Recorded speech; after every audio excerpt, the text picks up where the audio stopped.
Last time on Prophecy, Key to the Future, everyone found out how much I'm absolutely lividly bugged by alarmism, whether that's population alarmism, environmental alarmism. I hate alarmism. I think it's much more important to have a good head on your shoulders instead of jumping at every opportunity to say, we're all going to die. So, you've heard my crash out about that, so let's continue. The population decline, real thing. The problems with environmental things, real thing. But saying that it's all going to turn, we're all going to die about it, not a thing. Like I said, the one where before the Model T was invented, they projected that New York would be basically buried under a pile of horse pucky because of the increase in population and the horses that would be needed to get everyone around. Like, great, you can run numbers and you can make it sound apocalyptic, but the problem is that even if the Model T was not invented, one of two things would likely have happened. Either it wouldn't have been so concentrated in New York, or they would have swept the streets. Anyway, I'd better not go down that path again. But we were they were talking about not having enough water. That is, again, that is a real problem. I know places where the water table has absolutely sunk down quite a bit, and other things like that. But we will adapt in one way or another, or God can help out one way or another. I mean, anyway, if you want to focus on a problem, focus on it and find a solution. That is a good thing. Let's see here. Human numbers, collision course with mass famines, that's been around for decades. Not starving yet. It comes down to distribution more than it does with raw resources. Because, okay, I'm still going down that path. All right. An earthquake in America. This is where we're at. I will go from here. An earthquake in America. The prophecies already cited in this chapter have made frequent reference to various earthquakes and storms. Future chapters deal with 3 specific earthquakes of great importance, which have been prophesied. The footnote for that is these earthquakes will take place at the coming of the 10 tribes, the Battle of Armageddon, and Christ's final coming in glory. The Latter-day Saint prophets have given indications of at least one earthquake, which will have far-reaching effects on the people of the United States. An important prophecy was uttered by Wilford Woodruff in a sermon delivered in Logan, Utah on the 22nd of August, 1863, in which he prophesied the manner in which the cities of New York, Boston, and Albany would be destroyed. So New York, Albany, where is Albany, New York? I don't know Albany. I know the name, but I don't know its location. Like, I can understand New York City proper, because, I mean, it's right along the ocean. It's had hurricanes go up to it, which is fairly rare, but did happen, and flooded a bunch of the streets. But Albany, New York, why would Albany be...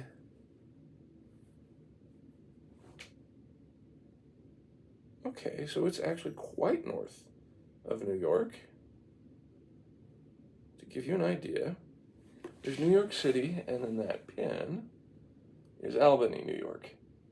Now, again, to me, geography matters because it helps you put things in place in your mind about what and how things are going to happen. And that's the New York State capital. So, now I know its location. Thank you for indulging me. So, Wilford Woodruff, August 22nd, 1863, New York, Boston, and Albany. So that's really all up there, because Boston is kind of right next to it all. If we just head to the east from Albany, Boston, Massachusetts, like you can see, is on the coast.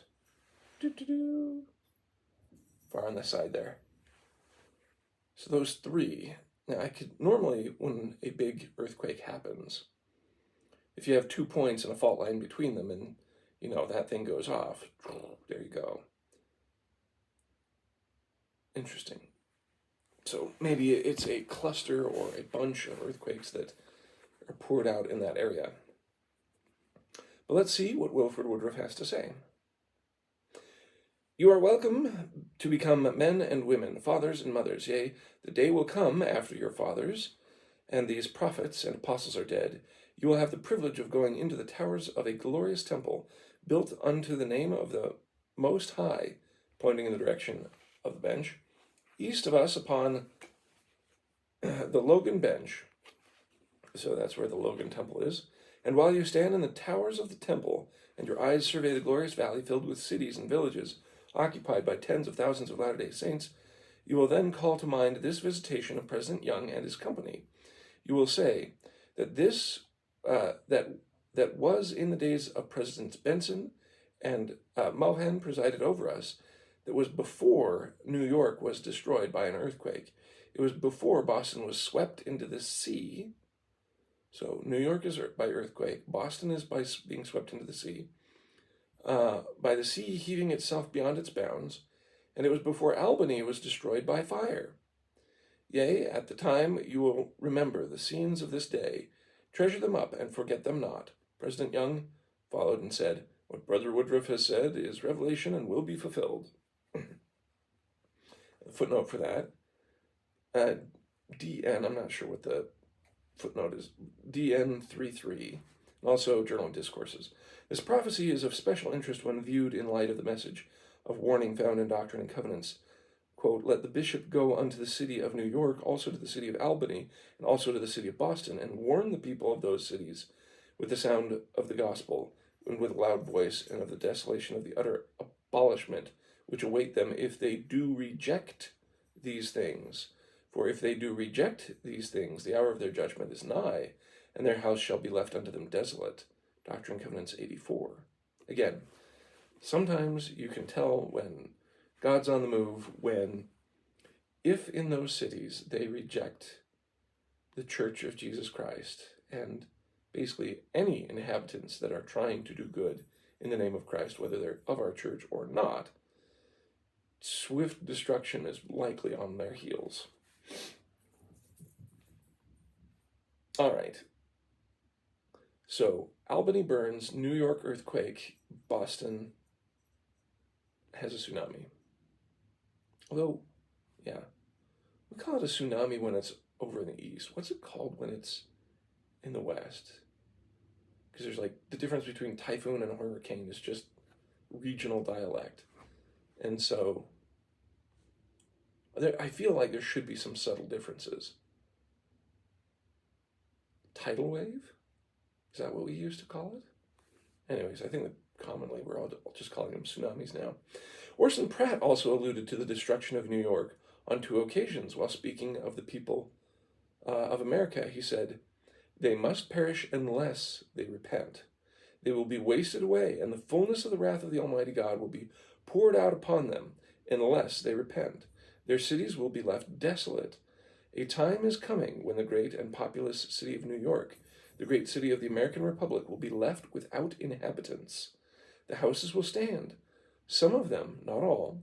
They will stand there, but unoccupied, no people to inherit them. It will be the same in regard to numerous other cities. That comes from Journal of Discourses. That can be fulfilled in many ways. Not only could it be calamitous, but it can also be societal. Look at Detroit. When there was a fascinating book that I read that was on the Black Plague. It was given to me by my aunt, and she's an extremely well-read woman. Like that is her bread and butter of life. It's just books, more books. And it was about the Black Plague and how it just changed the entire history of Europe just through the demographic collapse that occurred during the Black Plague. And there's a few other books that allude to that.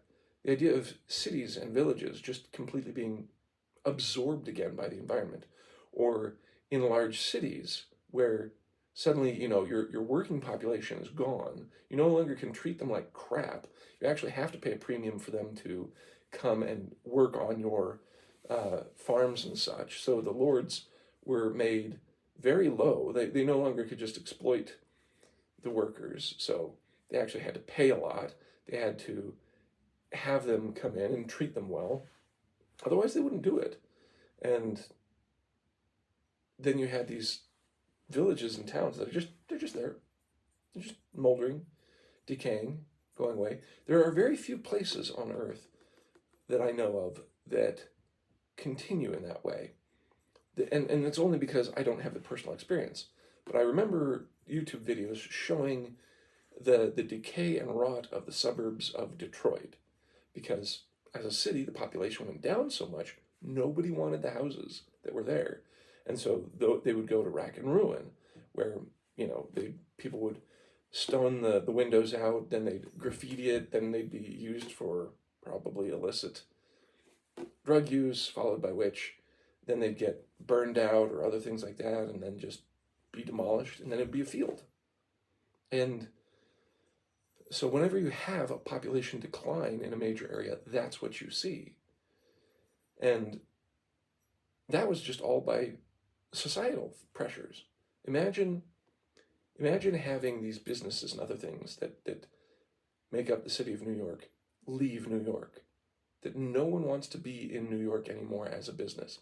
So all major businesses start to leave New York because of governmental and societal pressures. Okay, they leave. There's tons of people that are laid off. They leave, or they move to follow wherever the business went. So all that's left is the small businesses. But even they find it's hard because of, again, the societal and governmental pressures. So eventually they close up shop and leave. And that leaves everyone starting to more and more just exodus out of there. And they become desolate. So it can be destruction, but it can also be social and governmental. Other places, one's for disaster, specific disaster that I know of is Japan. There's this wonderful movie, I need to remember its name, but it's an animated movie about this girl who is taken up by this guy. He just breezes past her, is asking for help on finding this one place that's these old desolate ruins, and she gives him directions, but then she's really curious and follows him, and then it becomes this big adventure of trying to close these gates that cause calamity. But you can see in Japan how, because of the earthquakes that they have there, or because they have these boom towns that then go bust, you have all these ruins all over Japan, and it kind of highlights that. It's a fascinating show. Anyway, so let's continue. So New York will be left uninhabited. So we have, I'm trying to get it in my head. Albany by fire, New York by earthquake, and Boston by tsunami. Several years before Elder Pratt had given a similar prophecy. The great, powerful, populous city of New York, that may be considered one of the greatest cities in the world, will in a few years become a mass of ruins. The people will wonder while gazing on the ruins that cost hundreds of millions to build. What has become of its inhabitants? Their houses will be there, but they will be left desolate. So saith the Lord God, that will be only a sample of numerous other towns and cities on the face of this continent. That's Journal of Discourses. The Lord seems to be preparing the earth to send great earthquakes upon it. The frequency and severity of earthquakes throughout the world is increasing. The strongest earthquake ever recorded took place on May 21st, 1960, in Chile. It has been estimated that it would take the combined force of 25,000 atomic bombs of the Hiroshima class to begin to release the equivalent energy of only one of the major shocks in this disaster. I love it when people are like, oh, let's compare it to how many, this is, again, taking numbers, and you can't compare the two because they're totally different modes of mechanism for delivering energy. They're just taking the final, here's how many joules there was in moving this amount of mass from the earthquake versus this is how many joules of energy is released. It's just ridiculous because it's a complete, total different mode of dispersion, both in time scale and method. Anyway, it doesn't matter, is what I'm trying to say. You don't get the equivalent of 25,000 Hiroshima bombs like dropped over Chile because of an earthquake. It's not the same type of destruction. It's a completely different type of destruction. Thank you very much. Jackson County to be swept clean. Aha! This is the one that I've been wondering about. It seems that during this tumultuous period, Jackson County, Missouri, will be purged as a preparation for the saints. Prophecy has not defined how this will take place, but it has made it very clear that the entire area where New Jerusalem is to be built will be swept clean. Okay, let's get into the weeds of it. What is it? President Brigham Young spoke of the time when the Lord will purge the land, cut off the evildoer, and prepare a way for the return of his people to their inheritance. Okay, is that all? And added that if our enemies do not cease their oppression upon this people, as sure as the Lord lives, it will not be many days before we will occupy that land of Zion and there build a temple to the Lord. Journal Discourses. Perhaps it was in reference to this statement that Heber C. Kimball said that when the western boundaries of the state of Missouri will be swept so clean of its inhabitants that, as President Young tells us, when we return to that place, there will not be so much as a yellow dog to wag his tail. I knew it. My dad was right. This is something I mentioned to him just before I was reading this book.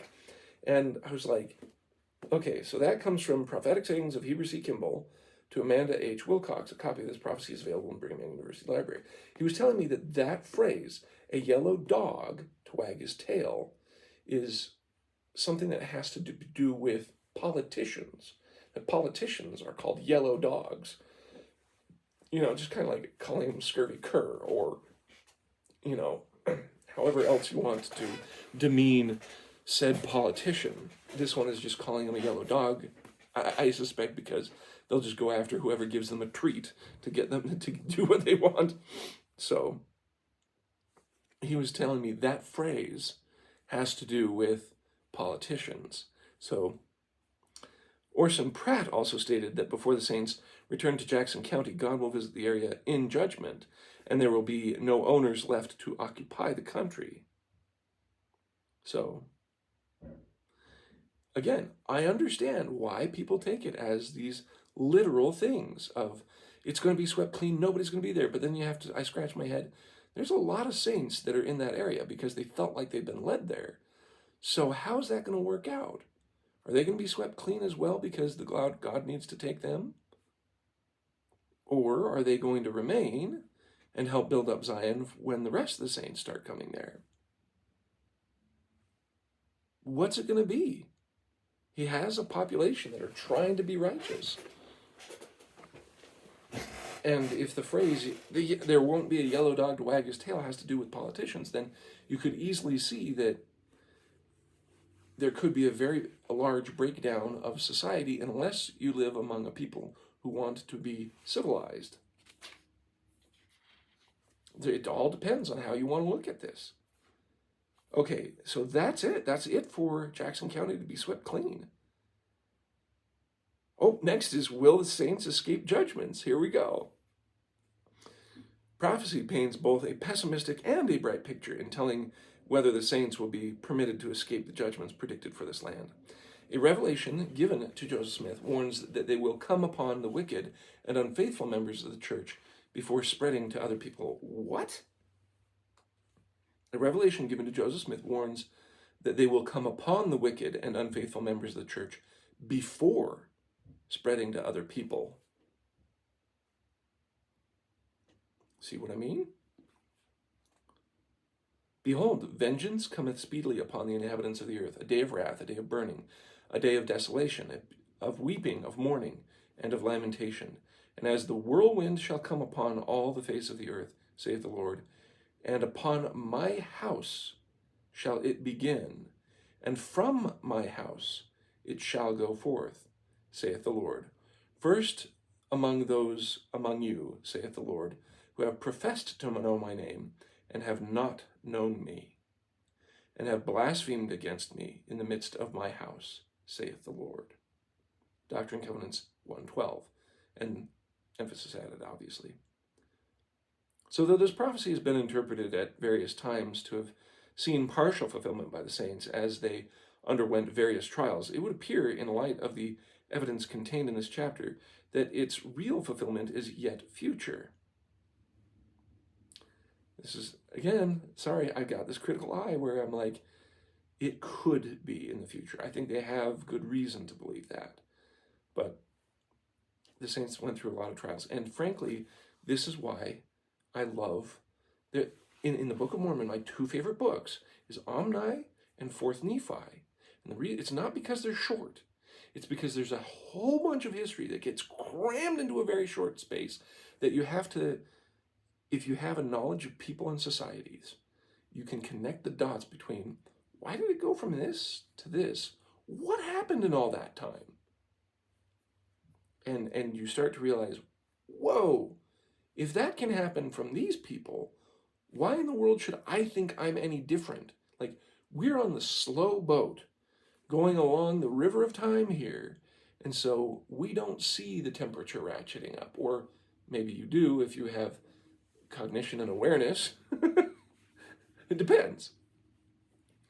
And so it all depends on how you look at things. Okay, so this is why I sit here and warn people, do your best. Because if calamities come upon you, are you prepared for them? You don't have to be armed to the teeth, ready to have your bug out bag, be like survivalist extraordinaire.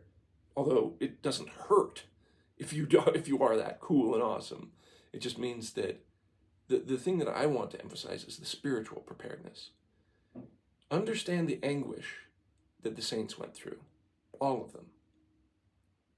Especially when they were kicked out of Missouri and kicked out of Nauvoo and kicked out of Kirtland, and everything that they had to leave behind, and all the privations that they had to endure.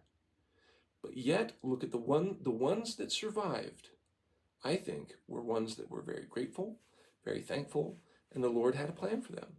And for those who died along the way, those who did so rejoicingly knew that they had obtained what God had inherited for them. To walk in that kind of faith where you say, if anything happens to me, so be it, because it is God's will, whether it be good or bad, well, considered bad in this temporal life, that is the kind of faith that gives you the hope and surety of salvation. But if you find yourself struggling and weeping and wailing with gnashing of teeth about the things that are going on and what's going to happen, this is why I think people should be more prepared. I would hope that they can put aside what they focus on daily. Like, everyone has their hobbies, everyone has their joys in life, and everyone has what they put their effort into for the fun stuff that they do in life. Okay, I love board games, I love video games. I don't get to do either of those as often as I would love, mainly because I enjoy having a good life with my family, of playing with them, enjoying time with them, doing things. So do I always get to do these hobbies? No, not at all. If my heart were completely set upon them, then I'd spend even less time with my family to do those things. Or, that kind of stuff. And what if everything burned down, or I had to abandon them? It would suck. Perhaps, I don't know. I don't know if I'm the only person who's ever done this, but I know from a kid, I was trying to figure out, is my heart in the right place? And I played a game with myself. I played a mental game where I was, if my house was burning down, what would be the most important things for me to grab? And I'd be like, okay, let's assume that I don't have to worry about my family members. What things could I let go of? Would that matter? Would this matter? Would this matter? I just went through it all. And I started realizing that the more that I believed in the words of Jesus Christ, that as long as I am strong and willing to do his will, I would likely be able to be provided a job and be able to get the necessities of life again, and that I could let everything go. I'm like, well, what about my scriptures? I really want to have my scriptures. Like, yeah. But if you needed to, you could always get more scriptures and redo them. And so it helped me become less attached to things playing that game. And I realized, okay, now that I'm an adult, and I've spent a heck of a lot of time acquiring stuff, that maybe I should play that game again. That if my house were on fire, or I was asked to immediately depart from my house, what are the most important things to grab? This is a bit different now that I'm an adult, because now I realize that, okay, there are some things that kind of are irreplaceable. If they were to go, is it as important as having my own life? No. But is it important to, would it be nice or convenient to have? So that way you could continue on with it. Yes. Like family pictures on a digital hard drive, right, that you can just unplug from your computer. That's irreplaceable. If those are gone, it's gone. Okay. Certain genealogies that I have in my possession, those are stuff that are unique in my house. All these books that I have, most of them, it's like, yeah, I could reobtain them, or the information's elsewhere, or things like that. Journals, certain journals, my missionary journals, my spiritual journal, these things can't be replaced. My scriptures, how I've marked them, again, I could replace my scriptures, but it's like I would have to start parsing out what really is the most important and what really isn't. In the end, you could say, well, as long as I've got the Lord in my heart and a shirt on my back, I should be fine. You could literally leave everything behind. Yet at the same time, I would say it is important to consider what things, if you needed to move to be where the Lord wanted you during these times, what would it be? What would you need to have? And then why do you hold on to the rest? That way you can really let a lot of extra things go. I'm not saying you have to get rid of everything. I'm not saying just minimize everything. I'm just saying what really isn't worthwhile, you can let go. All right. Sorry, that was an interesting aside, but there you have it. So it starts with the saints and goes elsewhere. Though this prophecy has been interpreted at various times to be partial fulfillment, it's yet in its future. Wilford Woodruff proclaimed that the judgments of God would come both on Jew and Gentile, Zion and Babylon. Another revelation given to Joseph Smith states, quote, I have sworn in my wrath and decreed wars upon the face of the earth, and the wicked shall slay the wicked, and the fear shall come upon every man, and the saints also shall hardly escape. Nevertheless, I, the Lord, am with them, and will come down in heaven from the presence of my Father, and consume the wicked with unquenchable fire. Doctrine and Covenants 63. And this is why I'm like, prepare emotionally, prepare spiritually. I think that will preserve you in whatever way is needed. Whether it's in the next life or in this life, just prepare spiritually. It will be seen in the next chapter that the beginning of these judgments will be accompanied by an internal war within the United States. Heber C. Kimball foretold that this period of civil strife would be preceded by a time of great persecution when all true Latter-day Saints will be tested to the limit. Many will apostatize, and others will stand still, not knowing what to do. He then spoke of the, and again, we've kind of covered that earlier, but at the same time, let me finish this. He then spoke of the judgments which will sweep clean the western portions of Missouri, and said, before that day come, however, the saints will be put to a test that will try the integrity of the best of them. The pressure will become so great that the more righteous among them will cry unto the Lord day and night until deliverance comes. That's prophetic sayings, Heber C. Kimball. But the prophets have made it clear that the righteous living is the criterion which will allow the saints to escape the worst of the judgments, according to Wilford Woodruff. The only ones who have a right to be sealed from the judgments are worthy priesthood holders. Sorry, something came to mind. Quote, can you tell me where the people are who will be shielded and protected from these great calamities and judgments, which are now at our doors. I'll tell you, the priesthood of God, who honor their priesthood, and who are worthy of their blessings, are the only ones who shall have this safety and protection. They are the only mortal beings. No other people will have a right to be shielded from these judgments. They are at our very doors. Not even this people will escape them entirely. They will come down like the judgments of Sodom and Gomorrah, and none but the priesthood will be safe from their fury. Sorry, I know they're focusing on priesthood. You have to understand, it depends on your view of the priesthood. There are people who view the priesthood as, it's commonly used in our vernacular inside the church, that we're referring to the men of the church who are operating in their duties under the office of their priesthood. So, for example, when we talk about the Aaronic priesthood, we thank the Aaronic priesthood for blessing and passing the sacrament, that kind of thing. It's referring to those young men who are acting in that office. If you read it as such, then you could get all sorts of distortions and weirdness of, it's only the men. Oh, come on. No, it's not.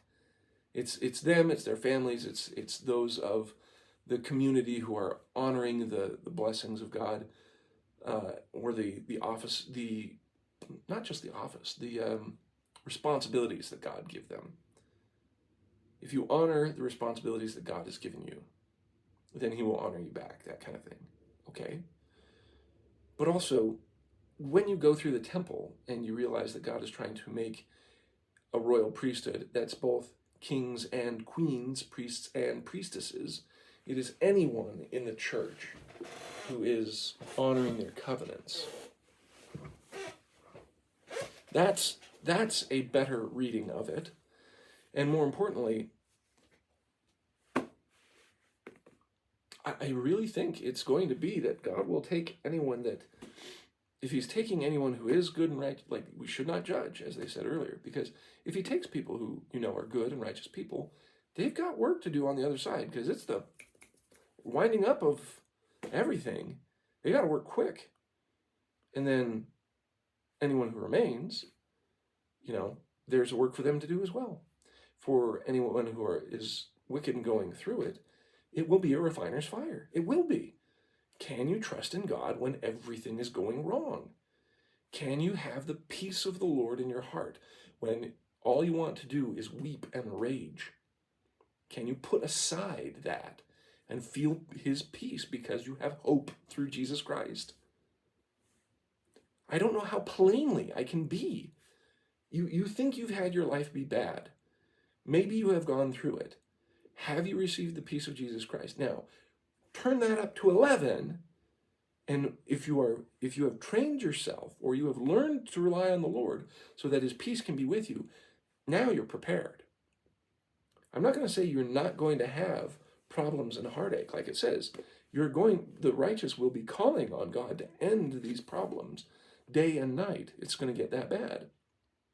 But you can at least have the assurance that God is with you and will help you, and he will sustain you. It doesn't mean you don't get to not feel things. It just means he strengthens you through it. He makes you equal to the burdens that you're going to carry. And that strength is great. Whew, cool stuff.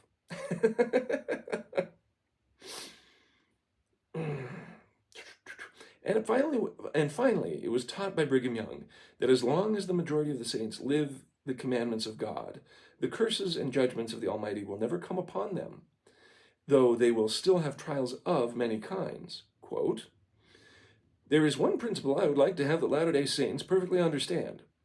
That is, of blessings and cursings. For instance, we read that war, pestilence, plagues, and famine, etc., will be visited upon the inhabitants of the earth. But if distress through the judgments of God comes upon this people, it will be because the majority have turned away from the Lord. Let the majority of the people turn away from the holy commandments which the Lord has delivered unto us, and cease to hold the balance of power in the church, and we may expect the judgments of God to come upon us. But while 6/10 or 3/4 of this people will keep the commandments of God, and the curse and judgments of the Almighty will never come upon them, though we will have trials of various kinds. And the elements to contend with, natural and spiritual elements, while this people will strive to serve God according to the best of their abilities, they will fare better, have more to eat and to wear, will have better houses to live in, better associations, and enjoy themselves better than the wicked ever do or ever will do. You can see that. You can totally see that. It's kind of a natural consequence in many ways. That as long as you're not devolving into the same wickedness as others around you, you get the results of living the commandments of God, which are given for your benefit.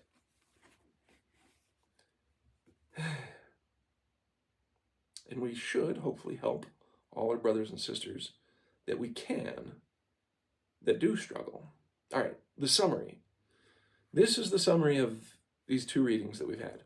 Great calamities and disasters caused by nature are predicted to come upon the earth, beginning at the time when the missionaries are called home and the times of the Gentiles are fulfilled. It appears that these disasters have already begun, but will be sent by God with greatly increased intensity at the time. These judgments can be classed under three general headings. 1. Pestilence. A desolating sickness is to cover the United States. B, it will come rapidly and will cause people to lie by the hundreds and thousands unburied. C, the sickness will come mainly upon the wicked, but some of the saints, who are righteous, will also suffer and die. D, pestilence will continue to be poured out from time to time until the earth is empty.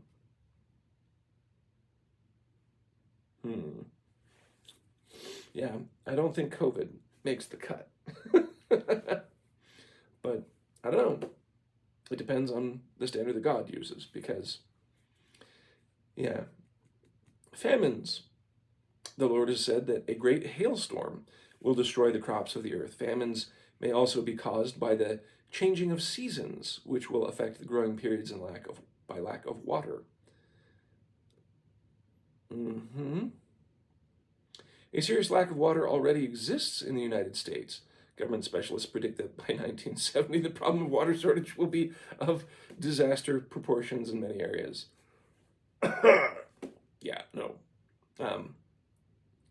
If there's a breakdown of infrastructure, getting the water to the right places, yes. But the water itself, we can get to, as long as the infrastructure continues to work. That is how I would put it. Water pollution is also a serious problem, as it is increasing in intensity. The purification process in use today do not remove all dangerous elements from the water supply, and some diseases have already been found to have been transported through culinary water supply. This is true, but again, it depends on the infrastructure. Earthquakes, floods, tidal waves. See, it called it tidal waves and storms. Prophecies say that New York will be destroyed by earthquake, Albany by fire, Boston by tidal wave, and many other cities on the American continent will be destroyed or left desolate. Earthquakes are increasing in number and intensity. They are happening frequently in the United States, and they are far more destructive than atomic bombs. No. Again, it's all about delivery of the energy. Okay? Pure raw energy does not mean destruction, necessarily. You can have an extremely energetic earthquake, but very little destruction, depending on its depth. Because if you shift just that much earth, the literal physics where you calculate how much energy it is just saying, well, here's this much mass, and it moved by this much. It is a massive amount because Earth is massive. Yet, if it is deep enough or in a certain way, all we get at the surface just is kind of like okay, here's a wiggle. Not too big, maybe a few cracks here and there, not bad, right? But if that same earthquake were at the surface, it would be massively destructive. So, no, it does not procure the same as more destructive than atomic bombs. Because, I'm sorry, again, if the energy of an atomic bomb is delivered way over a city, like it is not touching the ground at all, it's not going to do any damage. But yet, if you have it as an above surface air blast, which is meant to do as much damage as possible, way different. Anyway, I don't like alarmism. I do like realism. Although the manner of its destruction has not been revealed, Jackson County, Missouri, the site of New Jerusalem, is to be swept clean of its inhabitants. Like I've said, I think if my dad is right, that phrase that there will not be a yellow dog to wag its tail, it could mean a wiping clean of politicians, a wiping clean of local governments. There just won't be anyone left other than,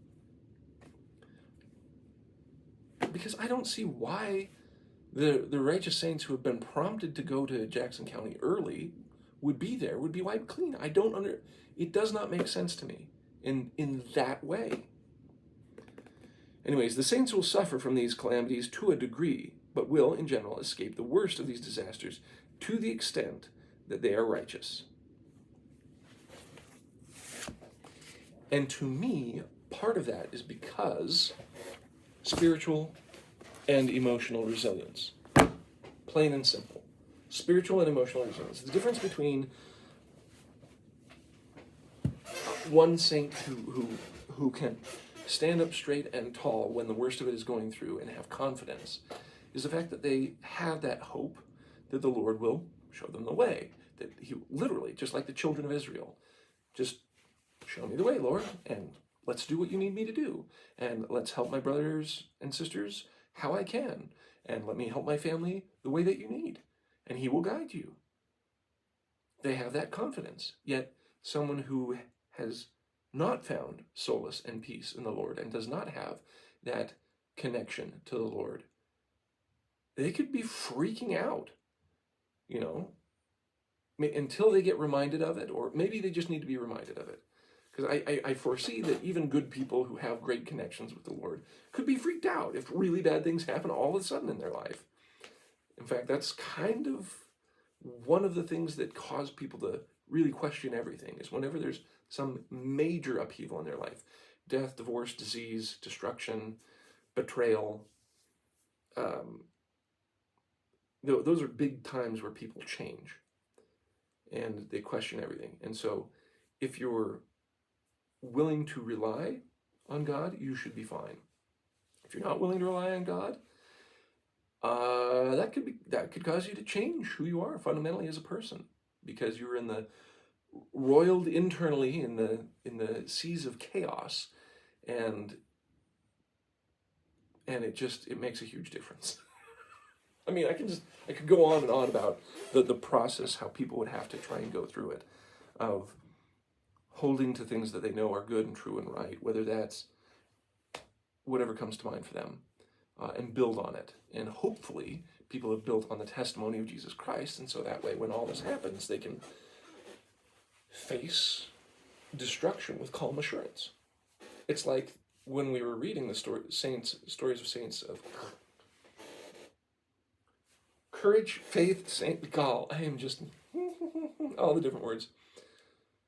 All the stories of faith and courage. There we go. The one where up in Idaho, they waged war against the grasshoppers with everything that they could, and then he went to pray on his own, and then came back with calm assurance, went to the church, prayed to God, and they just left. They miraculously left. It's that kind of strength. The belief and strength of the Lord, that reliance and faith, that trust, that allegiance, however you want to put it, that's the kind of stuff that you're going to need to have.